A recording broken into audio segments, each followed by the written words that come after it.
Okay, it's Jeeping with Julia again. Second project for the day. I replaced my hood latches. I did it all by myself. I thought I might need my husband's help, but I did it by myself, so I'm pretty happy about that. It didn't take too long. Of course, the second side always goes faster than the first side. Here's the other side. And what I put on my Jeep were these. I'm real happy with them. I've had them before on my other Jeep.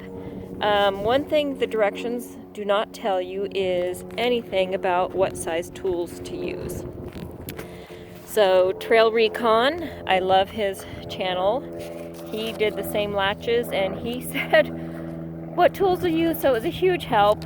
So it was 10 millimeter for the inside of the hood, 13 millimeter for the body on the fender nut, and then 5 millimeter Allens for the little guys inside here, and 6 millimeter, or I just used an adjustable wrench to tighten those when I was ready. But anyways, I'm very happy with how they turned out.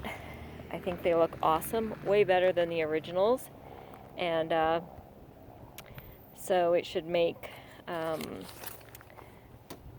that just comes off like that and like that. Push down and bang, all done. I did pop off the grill to give me a little more room, and I found using the wrench and then turning it with the Allen key on the outside and just holding it on the inside with the wrench was the easiest way to do it. I did pop this off and I was able to stick my hand underneath there to get that. Anyways, there we go. I'm very happy with my hood latches. Bye!